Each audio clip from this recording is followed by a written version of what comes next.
বিএনপির 14 পুরুষেরও ক্ষমতা নাই আলেমদের দিকে আঙ্গুল তুলবে। এই সাহসটা পাই মুনাফিকের কারণে, শুধু মুনাফিকের কারণে। তাবলীগ খারাপ এই কথা বলার সাহস পায় কেমনে? আর এক দল টুপিওয়ালা খারাপ বলে, ওই সুযোগেই অন্যরাও খারাপ হয়। না হয় যে আউযুবিল্লাহ বিসমিল্লাহ পারে না, নামাজ নাই, রোজা নাই, হালাল নাই, হারাম নাই, সে কোনোদিন তাবলীগের বিরুদ্ধে সাহস পাবে না কথা বলতে। কোন ইমামের বিরুদ্ধে কথা বলতে সাহস পাবে না, কোন আলেমের বিরুদ্ধে কথা বলার সাহস পাবে না। কিন্তু কই, আওয়ামী লীগেও তো আলেম আছে, ওলামা লীগ, বিএনপির মধ্যেও আলেম আছে, কি কর না কেন? ওলামা দল আছে না? সত্য কথা বলতে সমস্যা? কিছু তার ছাড়া মনে করে আমি আওয়ামী লীগের গাড়ি নিতেছি, বিএনপির গাড়ি নিতেছি, সাইজ করতেছি আমরা জাতিরই বলি। এ বুঝার মতো কোনো মেধা নাই। এইরকম তার ছাড়া এখানে বহুত বসা আছে। ফট করে তুমি হুজুরের রাজনীতির অস্ত্র জুতা দিয়া কানের পর্দা ফাটায় দাও, দিয়া দোষ কোথায়।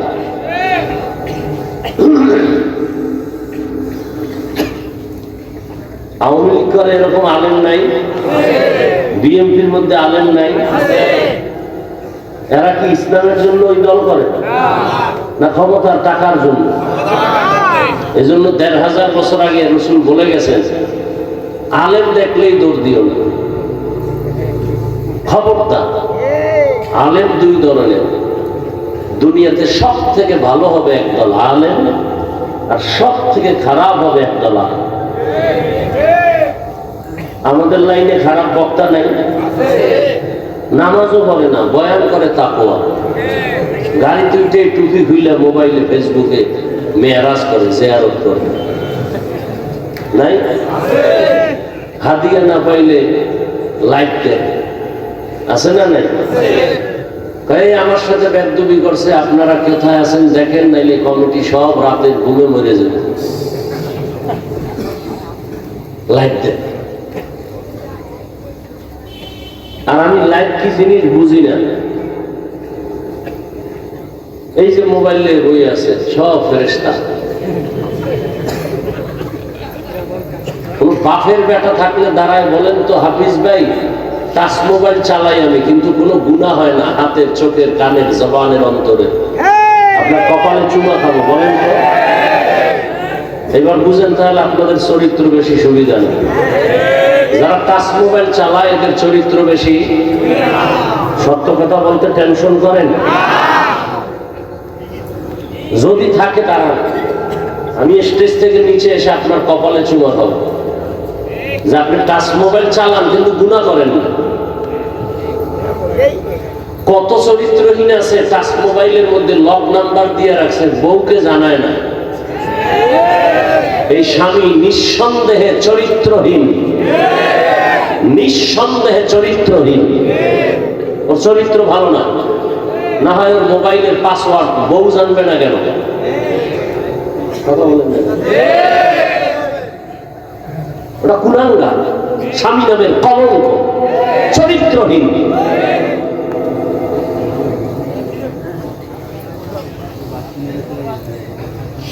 যেই স্ত্রী মোবাইলে লক নাম্বার রাখে, স্বামীকে জানতে দেয় না, ওই স্ত্রীটাও চরিত্রহীন। আল্লাহ হেদায়েত দান করুন। বসছেন বেহেশতের বাগানে, মোবাইলটা লইয়া করতেছেন কবিরা গুনাহ, বাহ শান কপাল। হ্যাঁ, বসছেন বেহেশতের বাগানে, কেমন বাগান?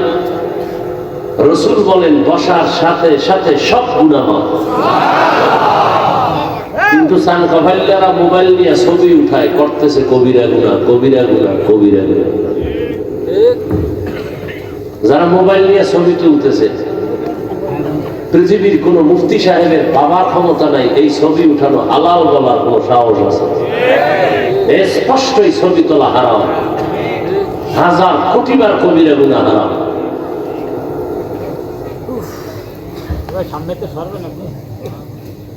আল্লাহ হেদায়েত দান করুন। কিছু চালাক আছে, চালাক, অতি চালাক, শুধু চালাক না। কি চালাক? চালাক ভালো, অতি চালাক। অতি চালাকের আর এক নাম বেয়াদব। চালাক ভালো, কি ভালো না? অতি চালাকের আর এক নাম কি? বেয়াদব। এরা বলবে হাফিজ ভাই এত জোরে ফতুয়া দিলেন, এই যে এতগুলো ক্যামেরা বয়ে রয়েছে, এত কিছু বল না। ও মনে করছে আমি বলো, আমি প্রশ্নের উত্তর না যাই না বয়ানে বসছি। আল্লাহ হেদায়াত দান করুন।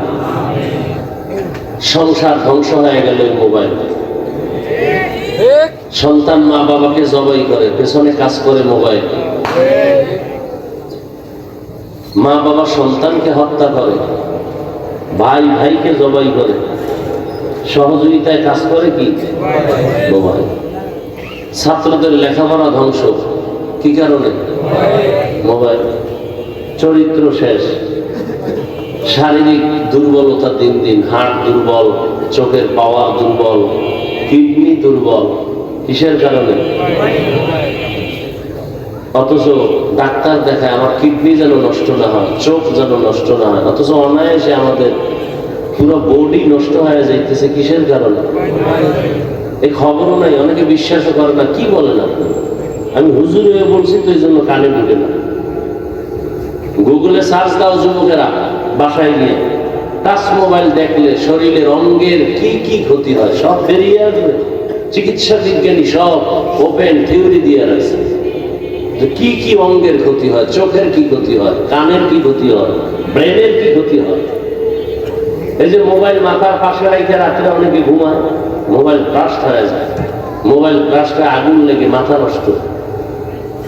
কারণ এটার মধ্যে একটা ম্যাগনেট আছে। এই যে বাড়ির ছাদের উপরে টাওয়ার লাগায় মোবাইল আছে না, দেখবেন যত ঠাড়া পড়ে বিজলি সব ওই টাওয়ারে টানে। 3 কিলোমিটার যত বিজলি হবে সব টাওয়ারে টানবে, এবং এই টাওয়ারের আশেপাশে যারা থাকবে ওদের ব্রেন নষ্ট হবে, দিন দিন ঘাটতি হবে, ব্রেন ভারবে না। এটা আমার আব্বার কথা, এত চিকিৎসা বিজ্ঞানীদের থিওরি। যত আধুনিকতা তত মরণ ফাঁক। ফ্রিজ আসছে, খাওয়ার ভিটামিন হজমে লাগছে। ফ্রিজ আসছে, খানার ভিটামিন কি হয়ে গেছে? কথা বলেন না, এটি লেখেন। ফ্রিজের যত ভাত আছে, ভাত ফ্রিজে রেখে যদি আপনি খান, 100 না ওভার 100 চ্যালেঞ্জ, আপনার কোনোদিন ডায়াবেটিস হবে না। ভাতে ওজন বাড়তে পারে কিন্তু ডায়াবেটিস হবে না। এবার বুঝলেন যে ফ্রিজ কি পরিমাণ ভিটামিন আপনাকে সাপ্লাই করতেছে। ফ্রিজে ভাত রাখবেন, এটা যদি আপনি গরম করে খান বা ঠান্ডা খান, পেটও ভরবে কিন্তু কোনো ডায়াবেটিস হবে? আসতে বলেন কত পার্সেন্ট বললাম? ওভার 100 বলছি। শরীরে ওজন বাড়বে সেটা ভিন্ন বিষয়। খাইবেন আর বাথরুম বোঝাই করবেন, কাম করবেন না, তো ওজন বাড়বেই। রাইস কুকারে কারেন্টে ভাত রান্না, ভাত আছে না, ভিটামিনের পুষ্টিও। মাছ, ইলিশ মাছ কত মজা, 1 মাস ফ্রিজে রাখেন না, কি মজা পায়। আর এমনি তো আল্লাহ কুদরতে ইলিশের মজা নাই, আগের সেই ইলিশের ঘেরানো নাই, তেলও কি আছে, সব ইন্ডিয়ান নাম হয়ে গেছে।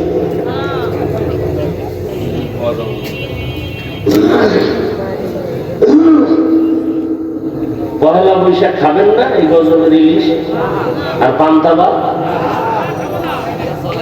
আমি তো ইলিশ আর পান্তা ভাত খাই মাঝে মাঝে। ইলিশ পান্তার মজা আছে, অনেক মজা। বাকি পহেলা বৈশাখী খাইতে হবে, এটা গুনাহ। এটা কি গুনাহ? খুব বিষ বিষ লাগতেছে অন্তরে, না জ্বলতেছে মনে হয় কিছু দিন। জ্বলবে না, আকাম করবেন তো, আমি বললে তো একটু জ্বলবেই। আপনি আকাম করেন, একটু দোষ নাই, আমি বলি কেন এটা দোষ না? মরাটারে মারো কেন, লড়ে কেন? অন্তর এত নষ্ট হয়ে গেছে। ভালো কথা শুনতেও চায় না, চোখের চশমার আয়না কালো, এসে প্যান্ডেলে কয় বাতি কালো কেন, কেয়ামত আসলো নাকি? বলে তোর চোখের উপরে কেয়ামত আসছে, মাঠে আসেনি। সমস্যা বাতিল না চোখের? চোখে। তাবলিগ ভালো, পীর মুরিদি ভালো, কওমি মাদ্রাসা ভালো, আলেম ওলামা ভালো, যারা ভালো বলে না এদের অন্তর খারাপ।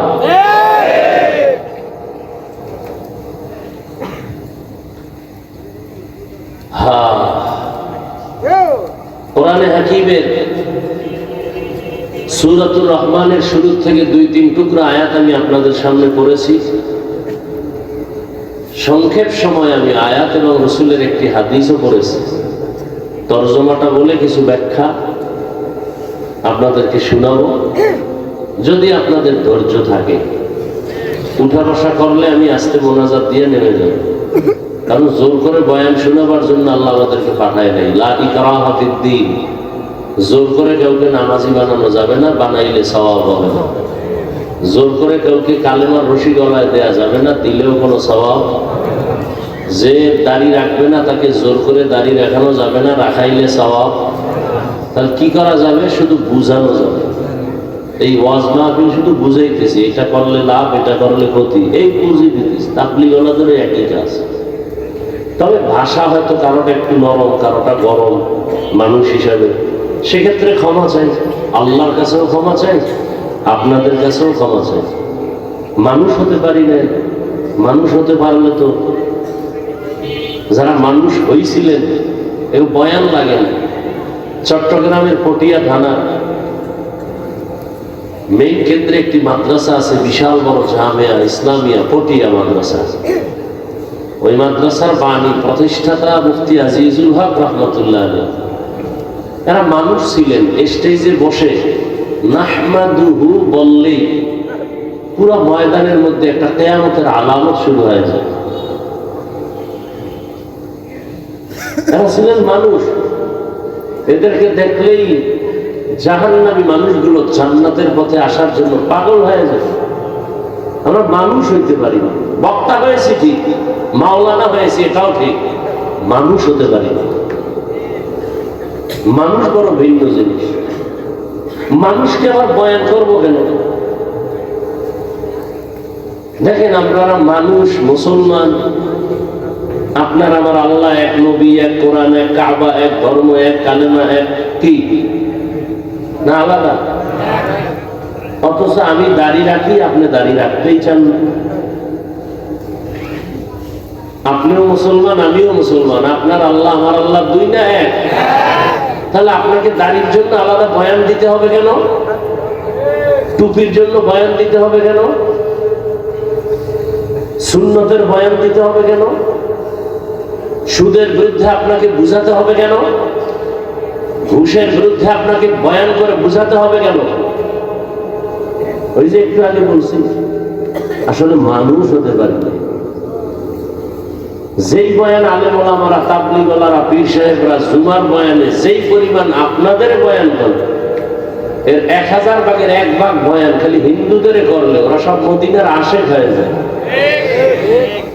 আর আপনি বয়ান শোনার পরে বিড়ি মোনাজাত দিয়ে গেছে, বিড়ি টানতে টানতে যাইতেছে। এরকম আছে না? নিমক হারাম। কি বয়ান সুন্দর, মোনাজাত দেওয়ার পরেই বিড়ি। তা মোনাজাতে বোধহয় বিড়ি চাইছে। সুদের টাকায় ব্যবসা, বাহাদুরি ভাব, খায় হারাম, পরে মায়ের আপন গর্ভধারিণী মায়ের সাথে জিনার গুনাহ, বাহাদুরি করে। যারা সুদের সাথে জড়িত 24 ঘন্টা কার সাথে জিনার গুনাহ করে? গর্ভধারিণী আপন মায়ের সাথে জিনার গুনাহ। এই কথা বললে সুদখোরের মনে শান্তি না কষ্ট? কিছু কিছু তার সেরারা মনে করবে, হুজুরে আমার চিনল কেমনে, যে বই সেই যে আমাদের ধরলো। চিন্তা করছে সুদ খাওয়া হালাল না হারাম? যারা সুদের সাথে জড়িত এদের নামাজ কবুল হবে না, রোজা কবুল হবে না, হজ কবুল হবে না, তেলাওয়াত কবুল হবে না, মাদ্রাসা করলে সওয়াব হবে না, মসজিদে দান করলে সওয়াব হবে না, মোনাজাত দিলে কবুল হবে না। আরো শুনবেন, তওবা না করে মরলে চিরস্থায়ী জাহান্নাম। কয়দিনের জন্য জাহান্নাম? এটি লিখে রাখেন, এটি কেউ বলবে না, বলার সাহস নাই, বলতেও পারবে না, কারণ শিয়ালের হাতে মুরগি আমানত। আমি বলে গেলাম, আমি চিন্তা করছি একদিন আসছি আর জীবনে না আইলাম, আইসি যেহেতু জনমের মতো বলে যাবে। কিন্তু মসজিদে আগামী জুমায় যদি এই বয়ান চলে, সূর্য ডুবার পরই নোটিশ আসবে, ইমাম সাহেব 1 মাসের ছুটি। বলবে কেন? বলবে শিয়ালের হাতে মুরগি দিলে যা হয়, মসজিদ মাদ্রাসার চাবি সুদখোরের হাতে দিলে তাই হয়।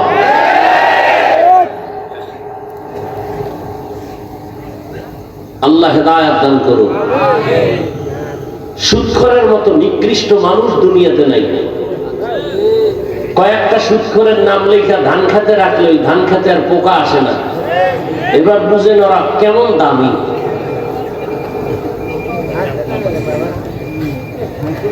তবে আপনি লিখে দিলে হবে না, ভালো কোনো আমলওয়ালার দ্বারা লেখাই নিতে হবে।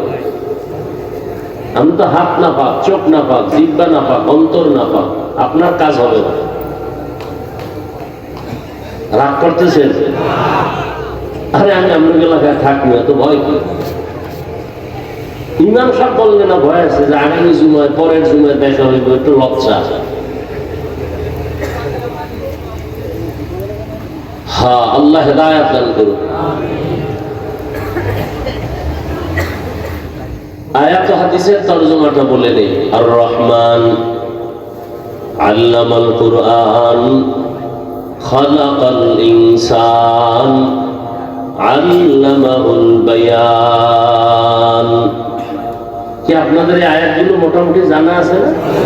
হ্যাঁ, এই আয়াতের বিষয়বস্তু হলো মানুষ কাকে বলে। একটু আগে বলছি না আমরা মানুষ হতে পারি না, এই ব্যাখ্যাটা শুনলে বুঝবে না আসলেই আমরা কুত্তার চেয়েও খারাপ। হিংসা করা এটা কি মানুষের স্বভাব না কুত্তার স্বভাব? তাহলে আমি দেখতে মাওলানা মানুষ, কিন্তু হিংসা থাকলে আমার চরিত্রটা কুকুর থেকেও খারাপ। দলিল কোরআনের আয়াত 9 পারা সূরা আরাফ। সুযোগ আসতেছে বলবো, সময় থাকলে। আসলে বয়ান করার উদ্দেশ্য কি? বয়ানের মূল উদ্দেশ্য হলো জাহান্নাম থেকে জান্নাতের রাস্তা দেখানো। কি ভাই, আমার বয়ানের দ্বারা যদি আপনি জাহান্নাম থেকে বাঁচার পরামর্শই না পান, কোরআন হাদিস অনুযায়ী জান্নাতে আগাবার সেই পরামর্শ না পান, এটা বয়ানের মাকসাদ তো হাসিল হয় না। প্রত্যেকটা বয়ানের উদ্দেশ্য, বক্তার উদ্দেশ্য হবে একটা আল্লাহ ভোলা মানুষকে আল্লাহর দিকে আগায় দাও। তাআল্লুক মা আল্লাহ, আল্লাহর সাথে কিভাবে সম্পর্ক তৈরি হবে, এই বয়ান। আর বয়ানের দ্বারা যদি আল্লাহর সাথে সম্পর্কের সেই বিশ্বাসটা, সেই অনুভূতিটা না আসে, তো কিসের বয়ান এগুলো? আপনাকে এত বয়ান করে, যে একটু আগে বললাম আমিও মুসলমান, আপনিও মুসলমান, আমি টুপি খুলতে চাই না, আপনি টুপি দিতে চান না, কারণ কি? আপনার আমার আল্লাহ এক, নবী এক, কোরআন এক, কাবা এক, ধর্ম এক, কালেমা এক। আমি দাড়ি কাটতে চাই না, আপনি রাখতে চান না, কারণ কি? আমি বেপরদায় চলতে চাই না, লজ্জা। আপনি বেপরদায় পর্দা করতে চান না, লজ্জা, কারণটা কি? আপনাকে টাকা দিব 500 টাকা, আপনি টুপি করেন, একবার দেবেন তোর টাকা তুই খেয়ে আমার টুপি দিব না, মাথা গরম। আর আমাকে যদি বলে তোমাকে চেয়ারম্যান এমপি বানাবো, তুমি টুপি আর দাড়ি কেটে ফেলো, বলবো পৃথিবী দিয়ে দাও, তারপর দাড়ি কাটবো না। বিষয়টা কি? বিষয় কি? বিষয় কিচ্ছু না। ধোঁয়ার গন্ধ আসে কেন?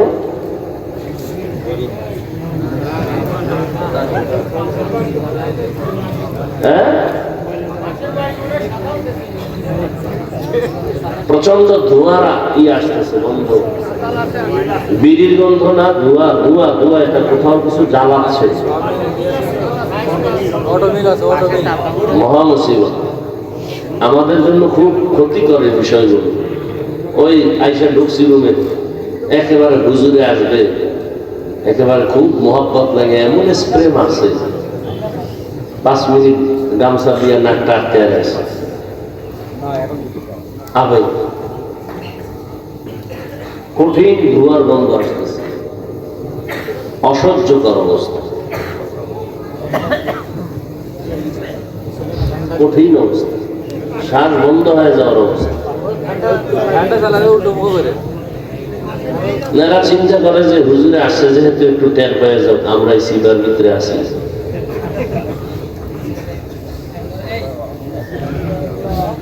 কতটা ক্ষতি করে এগুলো। ফ্যান দিলে দিতে হবে সামনে থেকে, সামনে থেকে এদিকে দিতে হবে, তাও আস্তে দিতে হবে, জোরে না। আবার একটু আর এক মেশিন ছাড়লেন আওয়াজ দিয়ে, বন্ধ করেন।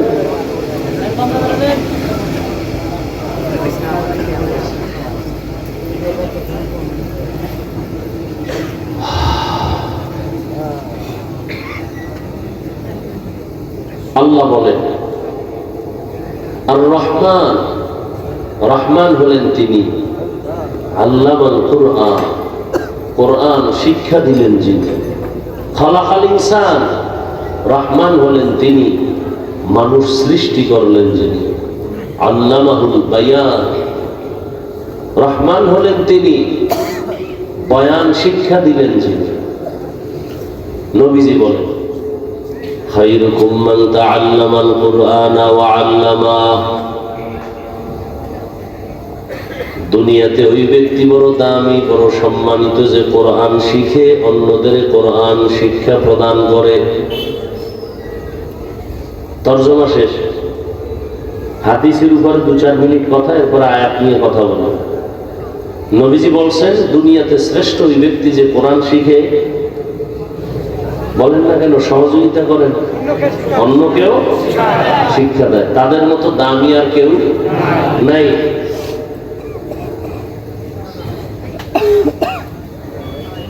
এটার দ্বারা কি মাকসাদ, কি উদ্দেশ্য, কি খুব খেয়াল করুন।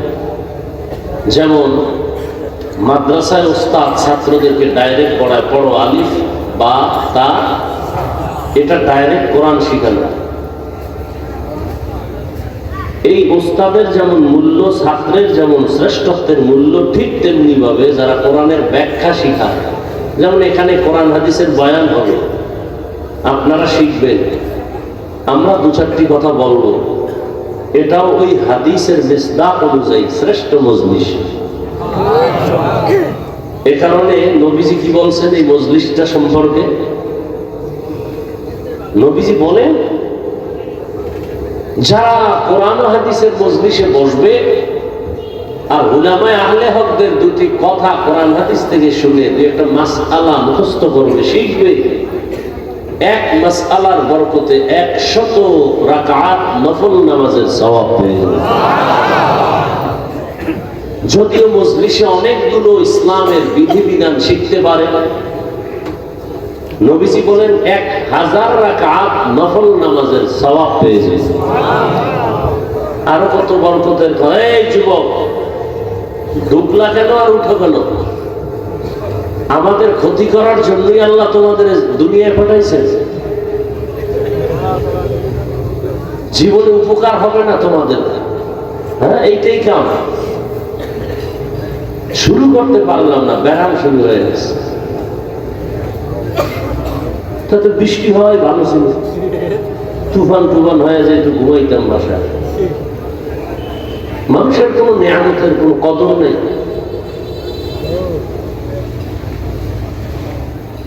বসার যদি দীর্ঘ টাইম বসার অভ্যাস না থাকে, কেন আমাদের চোখের নজরে থাকেন? আপনারা দূরে থাকেন, কমিটি মাইক লাগাইছে না দূরে, আপনাদের ব্যারামওয়ালাদের জন্যই তো এত দূরে মাইক লাগায়, যে বহু দূরে বসে বিড়ি টানবেন আর রস শুনবেন, ফজর নামাজ না পড়ে ঘুমাবেন, খালাস। আমাদের সামনে আসবেন, বসবেন, আবার ডিস্টার্ব কেন করবেন? অন্যের ক্ষতি কেন করবেন বলেন? কত মানুষ বসে বয়ান শুনতেছে, আপনি উঠে গিয়ে কতটা ডিস্টার্ব করেন।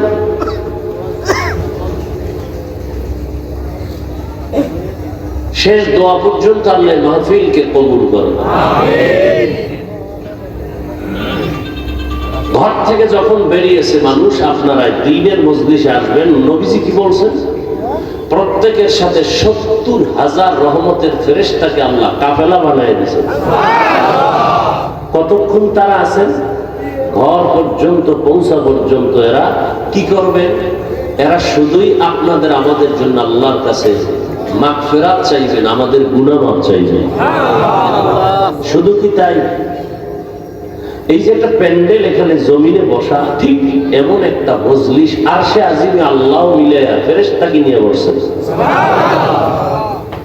সেখানে কি আলোচনা করতেছে? আমরা এখানে আলোচনা করি আল্লাহর গুণগান, ওখানে আলোচনা হচ্ছে আমাদের গুণগান। আল্লাহ বলতেছেন এই মানুষগুলো বসলো কেন? অনেক বড় হাদিস। কেন আছে এরা? টাকা চায় না, বাড়ি না, গাড়ি না, কেন? আল্লাহ আপনাকে চায়, আর জান্নাত চায়, আর জাহান্নাম থেকে মুক্তি চায়। নবীজি বলেন, আল্লাহ জিজ্ঞাসা করেন ফেরেশতারা আমাকে দেখছে না? যদি দেখতো আল্লাহ তো কলিজা ফেটে আপনার জন্য পাগল হয়ে মরে যাইত। আমার জান্নাত দেখছে? কয় না। যদি দেখতো?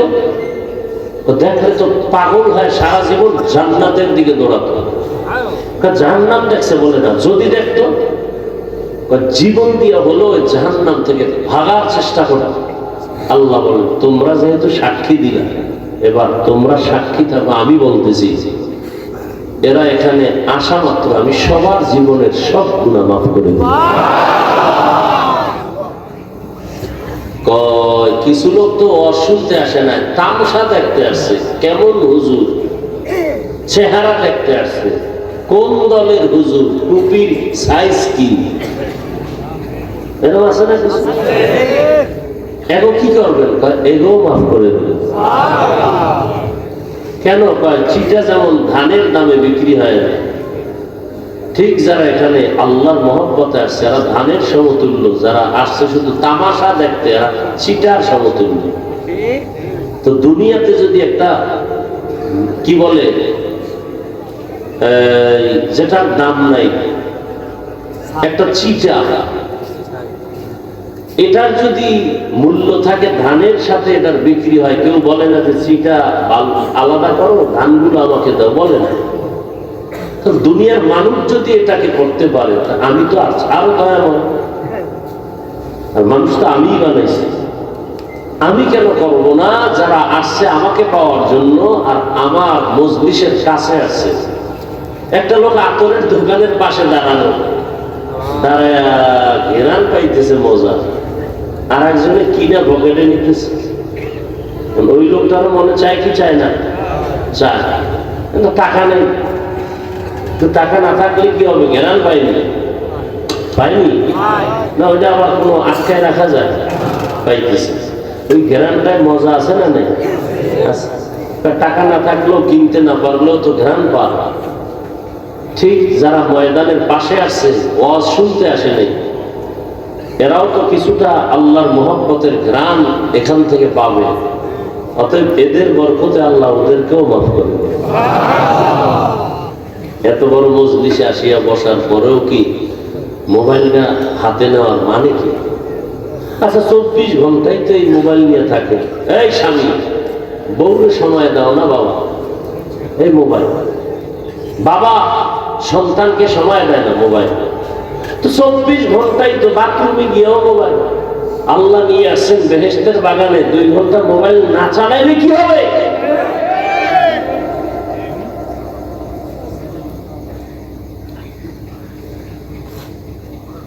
সবসময় তো মোবাইল নিয়ে থাকে। বেহেশতের বাগানে 1-1.5 ঘন্টা মোবাইল হাতে না আনলে কি হবে? কি ক্ষতি হবে বলেন?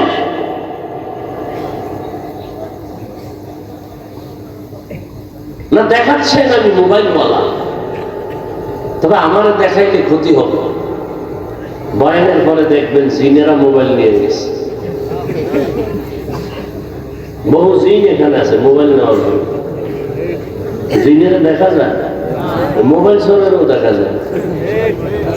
খালি কপালে হাত দিয়া মাই কলারে করবে মোবাইল ঘোষণা দাও। আবার ওই স্টেজের তলে, জুতার তলে খুঁজে, মোবাইল নিয়েছে জিনের তলে খুঁজে মোবাইল, এখানে মোবাইল আছে। মোবাইল দেখায় না, জিনরা দেখলেই কিন্তু টার্গেট করবে যে না এটা নিলে 2 দিনের বাজার হবে।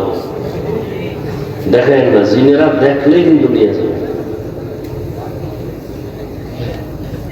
শেষে আমও যাবে, ছালাও যাবে। আল্লাহ, তাহলে এটা একটা শ্রেষ্ঠ মজলিস। কিসের কারণে? কোরআনের কারণে। কিসের কারণে? সোহবতে সালে তোরা সালে কুনাত, সোহবতে তালে তোরা তালে কুনাতে জমানা, সোহবতে বা আউলিয়া বেতেরা জসদ সালা তাআত বেরিয়া।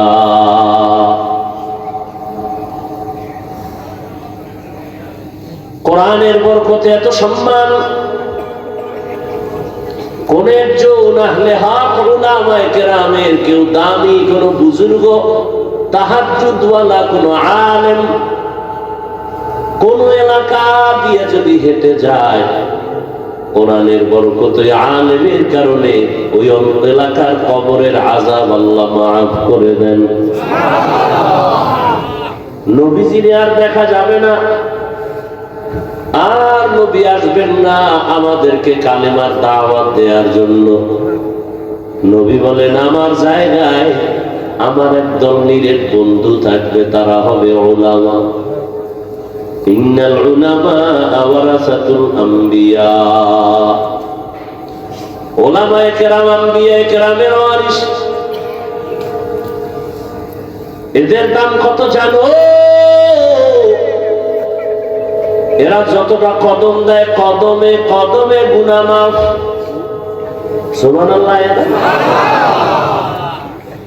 নূরের ফেরেশতারা ইলম ওয়ালাদের পায়ের নিচে তাদের পাখা বিছায়া দেন।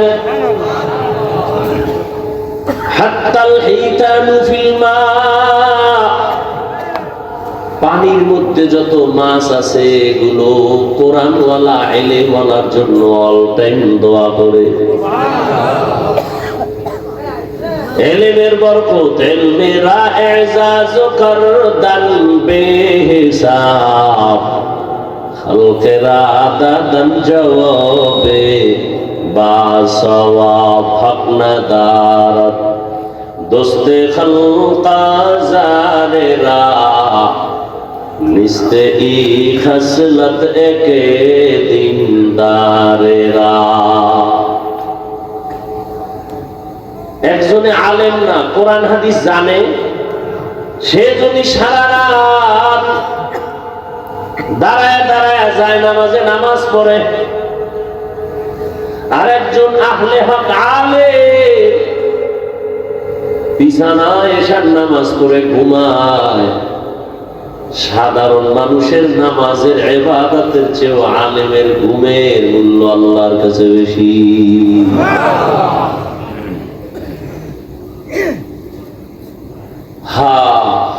কত মর্যাদা! কিয়ামত পর্যন্ত এই জাতিকে জান্নাতের পথ দেখাবে একমাত্র উলামায়ে আহলে হক। আর কোনদিনে জমিনে আবু বকর, ওমর, ওসমান, আলী আসবেন না। বড় বড় আউলিয়া আব্দুল কাদের জিলানী, খাজা মুঈনুদ্দিন চিশতি আজমেরি, ইমাম গাজ্জালী আসবেন না, ইমাম আবু হানিফা আসবেন না। ফাকিহুন ওয়াহিদুন, কি হাদিসটা কি? আসাদু ফাকিহুন ওয়াহিদুন, একজন ফকিহ কোরআন হাদিস রিসার্চ করে মাসআলা বের করেন। আসাদু আলা শাইতানি মিন আলফি আবেদ, 1000 আবেদ। কয় হাজার? আবেদ বুঝেন তো, খালি ইবাদত করে কিন্তু ইলম নাই। 1000 আবেদের থেকেও একজন ফকিহ আল্লাহর কাছে দাম।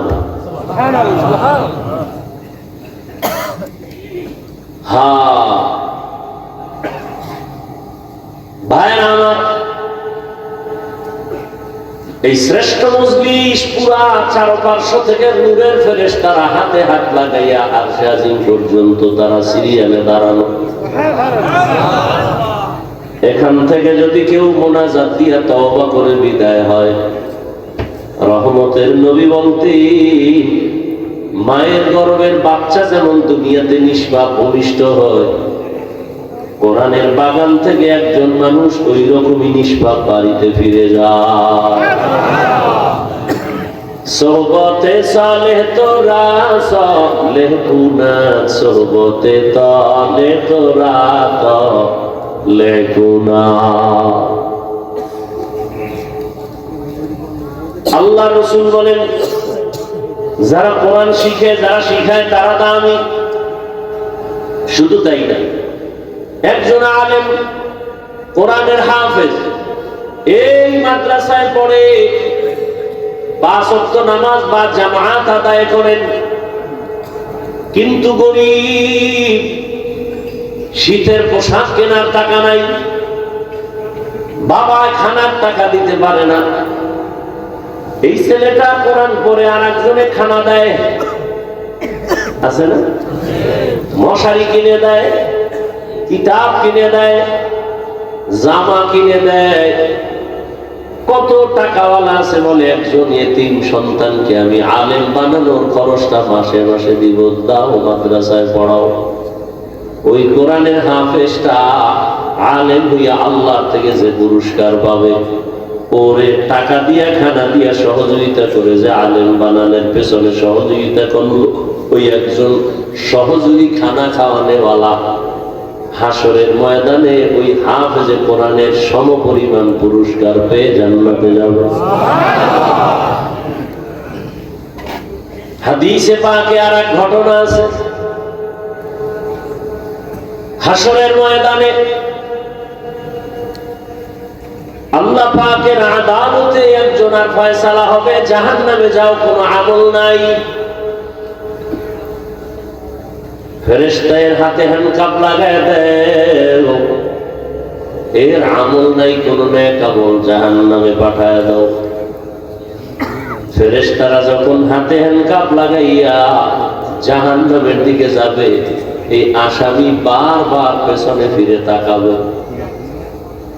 আল্লাহ বলবেন, ফেরেশতারা দাঁড়াও।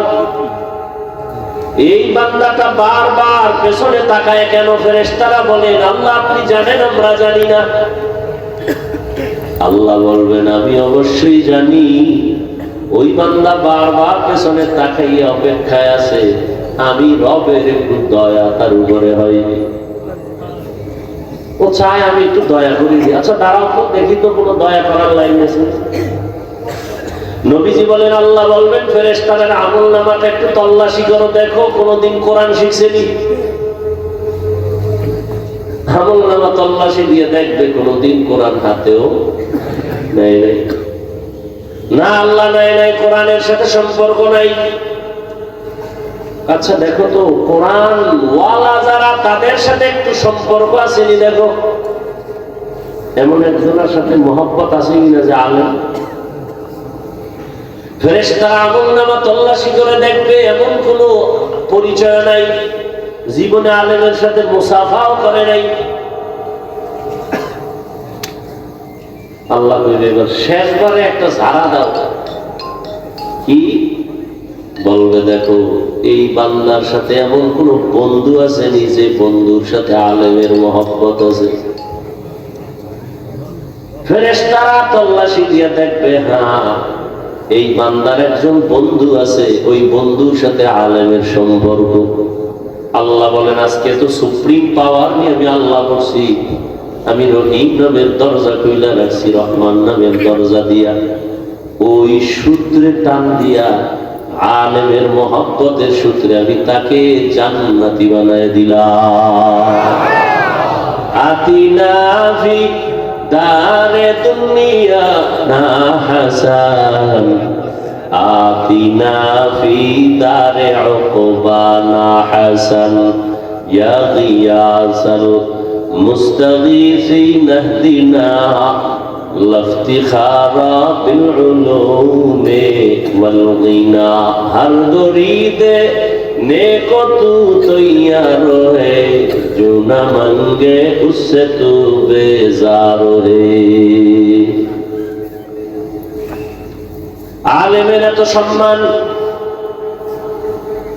কিসের কারণে বলেন? কোরআন। এ কারণেই তো রহমতের নবী দুনিয়াতে আসছেন। কোন জায়গায় বলতে পারবেন নবীজি আসছেন দুনিয়াতে? কোন জায়গায়? আমরা তো যশোরে। কোথায়? মক্কা নগরীতে আসছেন আমার রহমতের নবী। কেমন অবস্থা যখন মক্কার মানুষ ছিল চরিত্রহীন, লম্পট,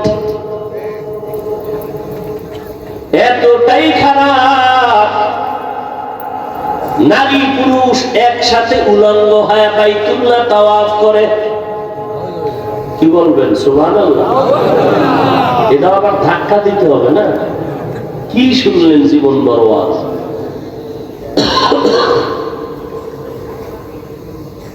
এতটাই খারাপ, ঘরে কোনো কন্যা সন্তান হলেই বাবার মাথা গরম, মেরে গলা টিপে মেরে ফেলে। নারী সমাজের বোঝা, নারী দেখতে পছন্দ লাগে না। কন্যা হলেই বাবার মাথা নত হয়ে যায়, সমাজে মুখ দেখাবো কেমনে। ছেলে হলে খুশি। বুঝেন কত খারাপ। ১৫০০ বছর পর আমার দেশের সমাজে এখনো কিছু কুলাঙ্গার আছে, মেয়ে হলে বেজার হয়। আসেনি? বউয়ের সাথে রাগ করে কথা বলে না। পেতনির ঘরের পেতনি সব মেয়ে দাও কেন? সন্তান কি বউ দেয়? কে দেয়? কেমন তার সেনা বোকা। সন্তান দেয়ার মালিক কে? না শাহজালাল?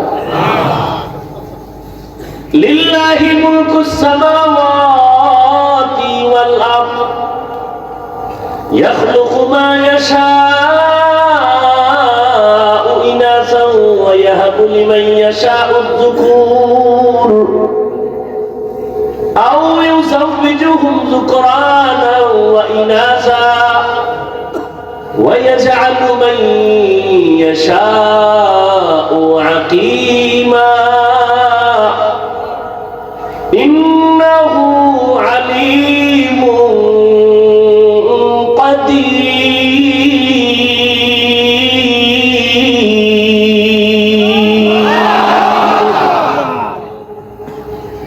আসমান জমিনের মালিক কে? আল্লাহ। খালি মানুষের পাওয়ারের মালিক জনগণ, এটা আল্লাহর কাছে নাই। হ্যাঁ, যদি কেউ বলে সব ক্ষমতার মালিক জনগণ, কে সব ক্ষমতার মালিক? কে? আহা, অতুইজ্জু মান তাশাউ ওয়া তুযিল্লু মান তাশাউ বিয়াদিকাল খায়র ইন্নাকা আলা কুল্লি শাইইন কাদির।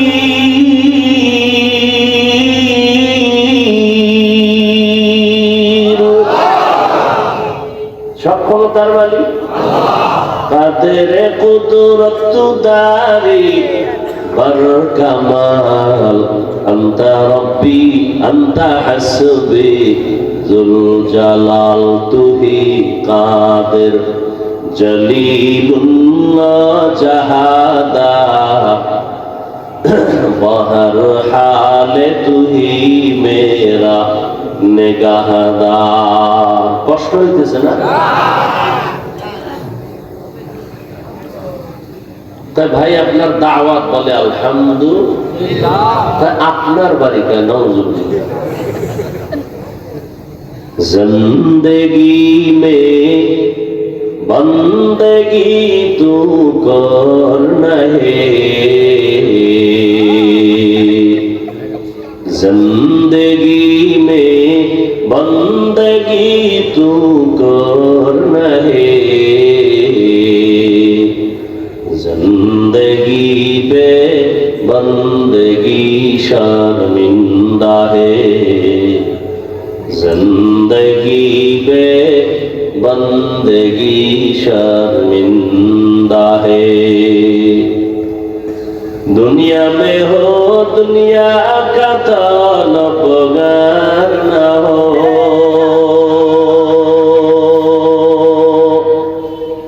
बाजार से गुजर हो खरीदार न हो। ये दुनिया एक मिसल कागज़ फूल है, ये दुनिया एक मिसल कागज़ फूल है, जिंदगी में बंदगी तू करना है,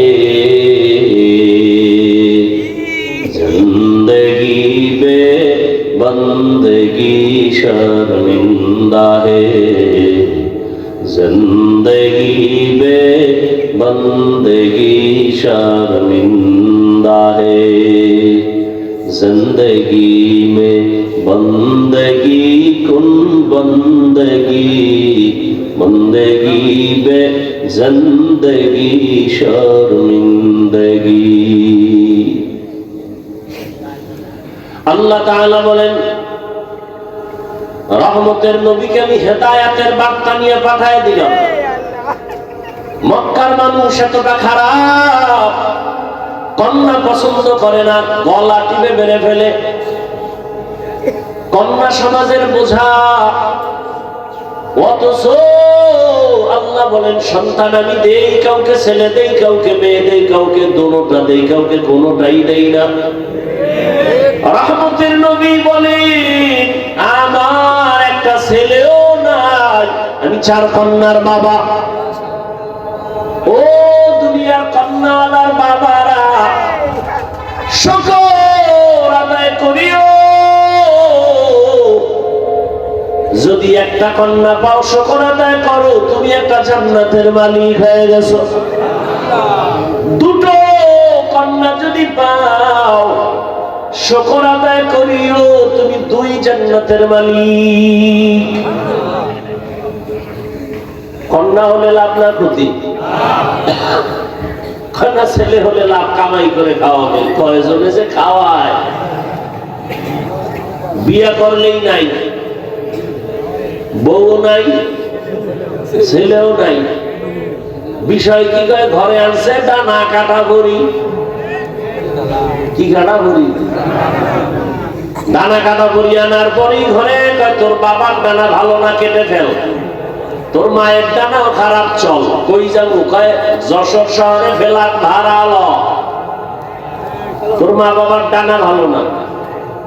কিছুদিন ওখানে ঘুরে ফিরা, এবার স্বামীরটা খাইয়া চুষে চুষে কয়, এবার তোর ডানাও খারাপ, হিজরত করে গেলাম। আছে না নাই? ডানা কাটা বলি, এটার ব্যাখ্যা কি আমি বুঝি না। আল্লাহ হেদায়েত দান করুন। সন্তান দেওয়ার মালিক কে? ছেলেকে দেন, মেয়েকে দেন, দোনোটাকে দেন, কোনোটাও দেন না, ক্ষমতা কার? আর আপনি স্লোগান দেন, ছেলে হোক মেয়ে হোক, দুটোর বেশি নয়, একটা হলে আরো ভালো হয়, না হইলে আরো ভালো। আহা, কপাল পুড়েছে আমার, আল্লাহর জাতির কসম। ইসলাম রহমতের নবী নারীর মর্যাদা যে পরিমাণ বাড়িয়েছে, দুনিয়াতে কোন ধর্মে নারীর মর্যাদা বাড়ায় নাই। সব ধর্মে নারীর উপরে করেছে জুলুম, ইসলাম নারীর দিয়েছে অধিকার, নারীর সম্মান। এটা না বুঝার কারণে আমগো কিছু মারা রাস্তায় নেমে বলে আমগো অধিকার আদায় করতে চাই। কেমনে কয়, পুরুষ মাটি কাটবে আমরাও কাটবো, অধিকার আদায় করব। আল্লাহ হেদায়েত দান করুন। একটা সন্তান, কন্যা সন্তান বাবার ঔরসে থাকবে, সম্মান, বাবা তার রক্ষণাবেক্ষণ করবে। মেয়েটা বিয়ে দেওয়া পর্যন্ত কোনো চাপ দেওয়া যাবে না, কষ্ট দেওয়া যাবে না। স্বামীর ঘরে যাবে, স্বামী তার লালন পালনের ভরণ পোষণের দায়িত্ব নিবে, স্ত্রী কোথাও কষ্টের কাজ করবে না। আবার যখন বৃদ্ধা হয়ে যাবে, সন্তান মায়ের খেদমত করবে। আল্লাহর ইবাদতের পরে মায়ের খেদমত। ওয়া কাযা রাব্বুকা আল্লা তা'বুদু ইল্লা ইয়্যাহু ওয়া বিল ওয়ালিদাইনি ইহসানা। আল্লাহর ইবাদতের পরে মা বাবার সাথে ইহসান করো হে সন্তান। ধমক দিয়ে মা বাবার সাথে কথা বলবা না, এমন কোন আচরণ করবা না যে মা কষ্ট পেয়ে বলবে আহ বাবু। আল্লাহ হেদায়েত দান করুন। এরে আমার কলিজার যুবক, মা বাবার দোয়া ছাড়া কসম আল্লাহ জীবন সফল কারো হবে না। তুমি জানো না ওই মা কত রাত ঘুমাতে পারে নাই, তোমাকে আমাকে ঘুম পাড়াইতে গিয়া নিজে ঘুমায় নাই। কি কষ্ট জীবনে মাকে দিয়েছো। মা বাবা শীতের দিন কষ্ট করেছে, তুমি জানো। কত বাবা ছিল গরিব, মনে চাই ইলিশ মাছ দিয়া খানা খাবে, টাকার অভাবে মাছ কিনতে পারে নাই। মা ফল খাবে, টাকা নাই, কিনতে পারে নাই। আজ টাকাওয়ালা সন্তান, তোমার ঘরে ফ্রিজে কত মাছ কত ফল, কিন্তু কি লাভ হবে? যারা আফসোস করেছে তারা সাদা কাপড়ের প্যাকেট হয়ে আছে, চাইলেও আর খাওয়াইতে পারবা। ওই মা বাবা যার বেঁচে আছে, এই রক্ত হারাইও না রে যুবক। ওই মা বাবার থেকে দোয়া নাও, কপাল খুলে যাবে। জাকির নায়েক একজন ডাক্তার, আর আমার দেশে তাসলিমা নাসরিনও একজন ডাক্তার। গোটা দুনিয়ার মানুষ জাকির নায়েকের জন্য পাগল।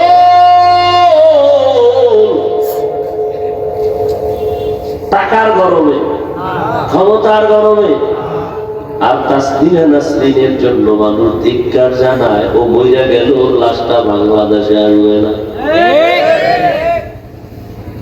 ভাইরা আমার, আল্লাহ তাআলা বলেন, রহমতের নবীকে দুনিয়ায় যখন আমি পাঠাইলাম, মক্কার অবস্থা বড় খারাপ। এতটা করুণ ওই মক্কার মানুষের চরিত্র, এত খারাপ। কন্যা সন্তান পছন্দ করে না। কন্যা হলে বাবা পাগল। কত বাবা আপন কন্যাটার গলা টিপে দুনিয়াতে পাথর চাপা দিয়ে মেরে ফেলেছে। অথচ তাকায় দেখছি যার ঘরে ছেলে আছে মেয়ে আছে, খবর নিয়ে দেখে একটা ছেলের অন্তরে যেই পরিমাণ বাবার প্রতি মায়া ভালোবাসা, এর থেকে শতগুণ মায়া একটা মেয়ের অন্তরের ভেতরে চলে। মা বাবা অসুস্থ হয়ে গেলে ছেলে বলে সুস্থ হয়ে যাবে, আর মেয়েটা যদি শ্বশুর বাড়ি থাকে পাগলের মতো কান্না করে, আমার আব্বার কি হালাত। পাগলের মতো দৌড়ায়, আমার আব্বা অসুস্থ। ঘরে থাকতে চায় না, পাগলের মতো হয়ে যায়।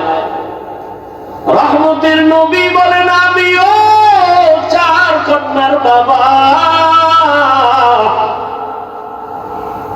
আমার কন্যার কথা যখন মনে করে সহ্য করতে পারি না। আমার কনিষ্ঠ কন্যা ফাতেমা নবী কোথাও যদি যাইতেন সর্বশেষ ফাতেমার থেকে বিদায় নিয়ে যাইতেন, আবার দাওয়াতের কাজ শেষ করে যখন রহমতের নবী বাসায় ঢুকতেন, সবার আগে ফাতেমার ঘর দিয়া তারপরে নবী বাসায় যেতেন। একদিন নবী আসছে, তার নাতি হাসান হুসাইনের খবর নেয়, ফাতেমার খবর নেয়। আজ নবী ঘরের দরজায় সালাম দিছে, আসসালামু আলাইকুম ইয়া আহলাল বাড়ি। ঘরের থেকে কোনো আওয়াজ নাই, নীরব নিস্তব্ধ। ও পর্দার আড়ালের মা বোনেরা ভালো করে শুনেন, রহমতের নবী ফাতেমার বাড়ির দরওয়াজায় দাঁড়িয়ে সালাম দিতেছেন, কোনো জবাব নাই। আবার আওয়াজ দিলেন, আসসালামু আলাইকুম ইয়া আহলাল বাইত।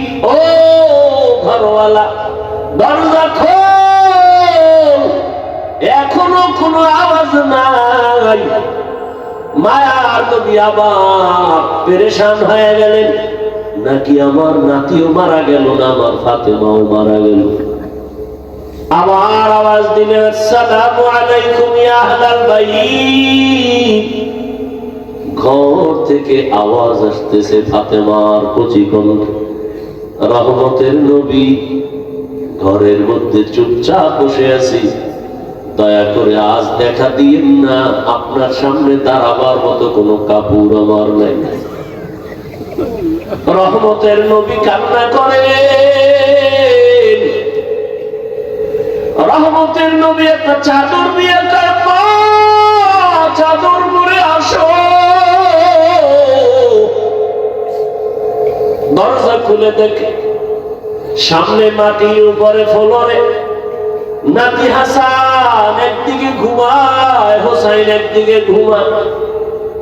নানার কণ্ঠের আওয়াজ পাইয়া হাসান হুসাইন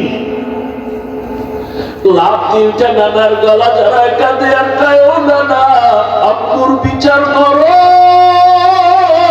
আমাদের আজ খানা দেয় নাই, আমরা না খেয়ে কান্না করে করে মাটির মধ্যে পড়ে গেলাম। ফাতেমাও কাঁদে, হাসান কান্দে, নবীও কান্না করে। এমন করুন হালাত। ফাতেমা রাদিয়াল্লাহু আনহা বলেন, রহমতের নবী, ঘরের চুলায় আগুন জ্বলে না, খানা নাই। আমার সন্তান আপনার নাতি হাসান হুসাইন কাঁদতেছে, কি দিব? পাতিলার মধ্যে পাত্রে পানি গরম করে সান্ত্বনা দিয়েছি, একটু অপেক্ষা কর, খানা রেডি হবে তারপরে খাবে। ওরা কান্না করতে করতে মাটির মধ্যে ঘুমিয়ে পড়েছে। রহমতের নবী কান্না করে, নবী খেজুর বের করে দিলে, নেও খেজুর, আমি খাই, তোমরাও খাও। রহমতের নবীর বরকতি হাত মুবারকের খেজুর খেয়ে 3 দিন 4 দিনের ক্ষুধা জাগায় নিবারণ হয়ে গেল।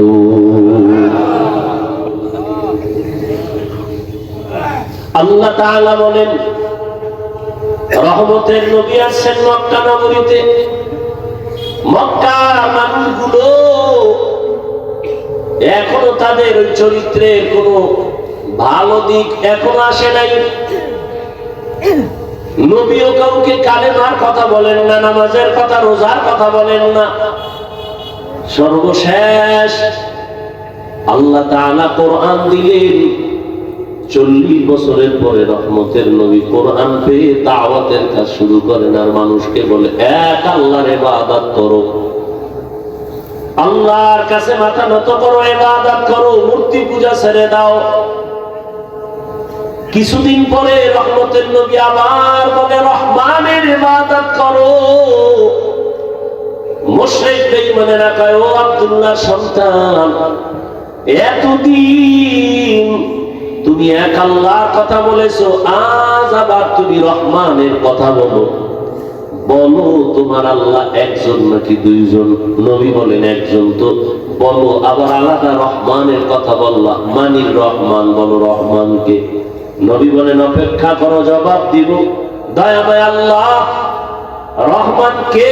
এই কথার জবাবে আর রহমান সূরা নিয়ে কয় জিবরাইল যাও রহমতের নবীর কাছে এই আয়াতগুলো জানায় দাও, আমি রহমানকে পরিচয় দিয়ে দাও। আর রহমান আল্লামাল কুরআন খালাকাল ইনসান আল্লামাহুল বায়ান। রহমান হলেন তিনি, কোরআন শিক্ষা দিলেন যিনি। রহমান হলেন তিনি, মানুষ সৃষ্টি করলেন যিনি। এখানে বুঝার ব্যাপার। আল্লাহ বলেন আমি রহমান কেমন? আগে কোরআন শিখাইয়া তারপরে মানুষ বানাইলাম। অথচ বাস্তবে দেখি তার উল্টা। আল্লাহ আগে আমাদের সৃষ্টি করেছেন, তারপরে আমরা বড় হয়ে কোরআন শিখেছি। এটাই তো বাস্তব। আমরা কি আগে কোরআন শিখছি? কিন্তু আল্লাহ কি বলেন? আর রহমান আল্লামাল কুরআন খালাকাল ইনসান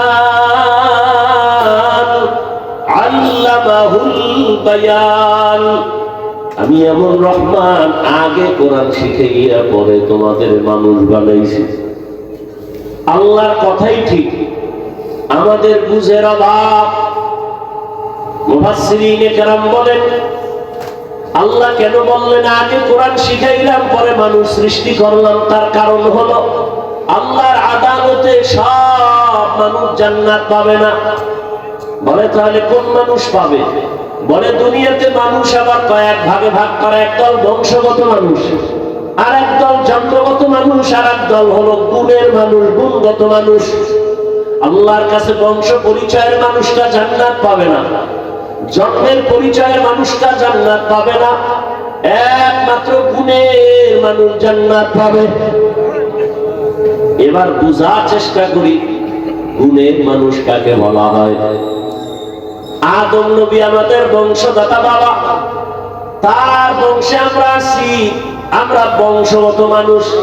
এই পরিচয়ে জান্নাত পাওয়া যাবে না, কারণ আদমের বংশে জন্ম নিলেই যদি জান্নাত পায় তো হিন্দুরাও পাবে, বৌদ্ধরাও পাবে, ইহুদিরাও পাবে। এই পরিচয় হবে না। আমার বাবার ঔরসে আমার জন্ম, আমি জন্মসূত্রে সন্তান, এই পরিচয়ে জান্নাত পাওয়া যাবে না। একমাত্র গুণগত মানুষগুলো জান্নাত পাবে। গুণের মানুষ বুঝার জন্য একটা মূলনীতি মনে রাখবেন। দুনিয়াতে যত বস্তু বানায়, বানানোওয়ালারা এমনি বানায় না, কোনো কাজের জন্য। যেমন আমি মাউথ নিয়ে কথা বলি, মেশিনে তাই না হরেন থেকে কথাটা অনেক দূরে ভাষায় দিতেছে। এক কথায় মাইকওয়ালা মাইক যখন বানাইছে কি কাজের জন্য? বলে আওয়াজটা দূরে নেওয়ার জন্য। কথা ঠিক না? আজীবন মনে রাখবেন, যেই বস্তুটা যেই কাজের জন্য বানায় ওই কাজটাই হলো ওই বস্তুর গুণ। বলেন তো মাইকের গুণ কি? আওয়াজ দেওয়া। বাতিওয়ালা বাতি বানাইছে কেন? আলো দেওয়ার জন্য। তাহলে বাতির গুণ কি? আলো দেওয়া। পাখাওয়ালা পাখা বানায় কেন? বাতাস দেওয়ার জন্য। পাখার গুণ কি? বাতাস দেয়া। মাইক যদি আওয়াজ না দেয় বলবে এটাকে ভেঙে ফেলে দাও, এটা গুণের মাইক না। বাতি যদি আলো না দেয় বলবে এটা ফেলে দাও, এটা গুণের বাতি না। এবার আমাকে জবাব দেন, দয়াময় রব্বুল আলামিন মানুষ কেন বানাইছেন? কি বিড়ি টানার জন্য? আলেমরে গালি দেওয়ার জন্য? মা বাবার সাথে বেয়াদবি করার জন্য? কেন বানাইছেন? ওয়ামা খালাকাতুল জিন্না ওয়াল ইনসা ইল্লা লিয়াবুদুন।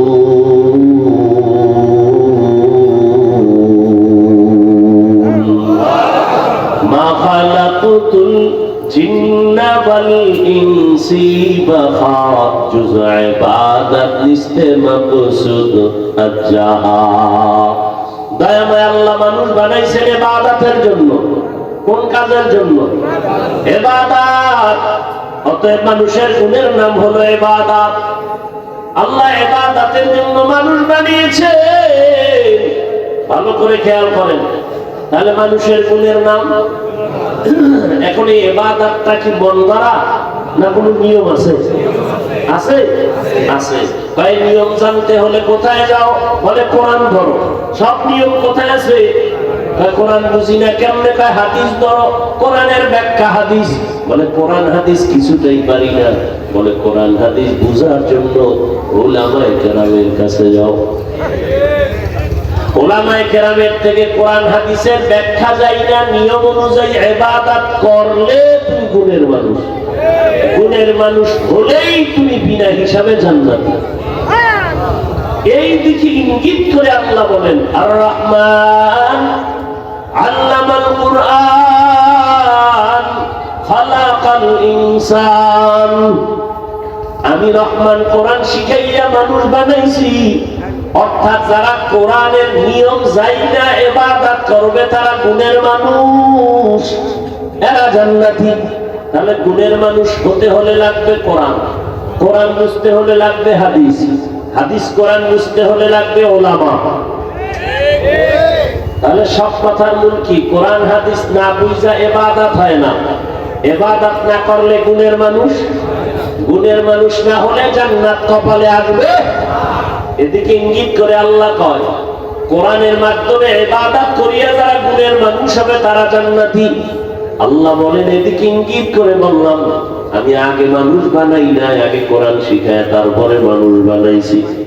ও আল্লাহর বান্দারা, এই গুণের মানুষ তৈরি হওয়ার ফ্যাক্টরির নাম হলো মাদ্রাসা। সারা দুনিয়ার বেঈমান আর মুনাফিকরা পাগল হয়ে গেছে, মাদ্রাসা তালা লাগাও, মাদ্রাসা বন্ধ করো। এইবার শিখবে কি? শিখবে স্কুলে কি? সরাতে আজাদা, সরাতে আফা, কথা বলে। আর মাদ্রাসায় কি করে? সরাতে উজু, সরাতে আল্লাহ। ঠিক নেই? হ্যাঁ, স্কুলে পড়ো বাধা নাই, কলেজে পড়ো বাধা নাই, ডাক্তার হও, ইঞ্জিনিয়ার হও, প্রফেসর হও। তবে আদর্শ গুণের মানুষ হতে হলে উলামায়ে কেরামের ছোঁয়া লাগাও। উলামায়ে কেরামের ছোঁয়া পাইয়া স্কুল কলেজের ছাত্ররা নামাজি। বলেন, ডাক্তার, প্রফেসর, ইঞ্জিনিয়ার, আলেম ওলামাদের ছোঁয়া পেয়ে 5 ওয়াক্ত নামাজি আসেনি। অতএব স্কুলে পড়া খারাপ। কত যুবক রাস্তায় গাড়ি চালায়, নামাজ পড়ে নাই? নদীর মধ্যে মাছ ধরে নামাজ পড়ে, কৃষি কাজ করে নামাজ পড়ে, র্যাব, আর্মি, পুলিশ, বিডিআরের চাকরি করে নামাজ পড়ে। ও পর্দার আম্মা জান, আপনার মতো কত মা, কত বোন এই এলাকায় আছে নামাজি পর্দাওয়ালা নাই? এবার তাদেরকে বলবো, যারা পর্দা করেন না, নামাজ পড়েন না, দাড়ি রাখেন না, ও যুবকেরা, আপনার কপাল এত খারাপ কেন? আপনার মতো যুবকরা যদি রাস্তায় গাড়ি চালায়, নামাজ পড়ে, কলেজে পড়ে নামাজ পড়ে, ডাক্তার নামাজ পড়ে, আপনার কপাল কেন খারাপ? ও মা, আপনার মতো মা যদি নামাজ পড়তে পারে, আপনি কেন বেপরদায় রাস্তায় ঘুরেন, মার্কেটে দৌড়ান? এখনো সময় আছে, গুণের মানুষ হইয়া কবরে যান, সন্তানটাকে কোরআন পড়ায় আদর্শ ডাক্তার বানায় দেন। ও যুবক, মা বাবার দোয়া নিয়ে ডাক্তার হও, জীবন ডাক্তার জাকির নায়েকের মতো হবে। আর যদি বেয়াদবি করো মা বাবার সাথে, আলেমদের সাথে, শিক্ষকের সাথে, তাসলিমার পরিণাম ফল হবে। এখনো সময় আছে, তওবা করো, মনে মনে আল্লাহকে বলো, আর নামাজ ছাড়বা না, দাড়ি কাটবা না, বেপরদায় চলবা না, মা বাবার দোয়া, শিক্ষকের দোয়া, উলামায়ে কেরামের দোয়া নিয়ে চলবা, নবীর আদর্শ মেনে চলবা। মা বোনেরাও তওবা করেন, আর বেপরদায় চলবেন না। সন্তানটাকে কোরআনওয়ালা বানাবেন, ডাক্তার, ইঞ্জিনিয়ার বানাবেন, পর্দা করবেন, স্বামীর মাল হেফাজত করবেন। মুরব্বীরাও তওবা করেন, আর নামাজ ছাড়বেন না, বেপরদায় চলবেন না। সন্তানটাকে আদর্শ ইঞ্জিনিয়ার, প্রফেসর, ডাক্তার বানাবেন। তওবা করার মতো যদি অন্তর থাকে, মুনাফিকি না থাকে, খাঁটি তওবার নিয়তে দুটো হাত আল্লাহকে দেখায় দেই। আল্লাহ হাতগুলো কবুল করে নেন, তওবা কবুল করে নেন। তওবার উপরে মজবুত হয়ে চলার তৌফিক দান করেন আমিন। আলহামদুলিল্লাহি রাব্বিল আলামিন। والصلاة والسلام على سيد الأنبياء والمرسلين وعلى آله وأصحابه أجمعين يا أرحم الراحمين يا أرحم الراحمين يا أرحم الراحمين رب ارحمهما كما ربياني صغيرا اللهم إنك عفو كريم تحب العفو فاعف عنا اللهم إنا نسألك رضاك والجنة ونعوذ بك من سخطك والنار اللهم إنا نعوذ بك من البرص والجنون والجذام وسيء الأسقام রব্বুল আলামিন মেহেরবানি করে আপনি আমাদেরকে মাফ করে দেন, ওলামায়ে কেরামদের কবুল করে নেন, মুরব্বী হাজী সাহেব ব্যবসায়ী চাকরিজীবীদের কবুল করে নেন, যুবক ছাত্রদের কবুল করে নেন, পর্দার আড়ালের মা বোনদের কবুল করে নেন, মাদ্রাসা কবুল করে নেন, এলাকাবাসীকে কবুল করে নেন। আয় আল্লাহ গুনাহমুক্ত তওবাওয়ালা জীবন দান করেন। আয় আল্লাহ আয়োজনকারী সহযোগিতাকারী দান সৎকারীদের কবুল করে নেন। এলাকার ঘরে ঘরে শান্তি দান করেন। আমার কলিজার যুবকদের 5 ওয়াক্ত নামাজি কোরআন পড়নেওয়ালা বানায় দেন। মোবাইলের গুনাহ থেকে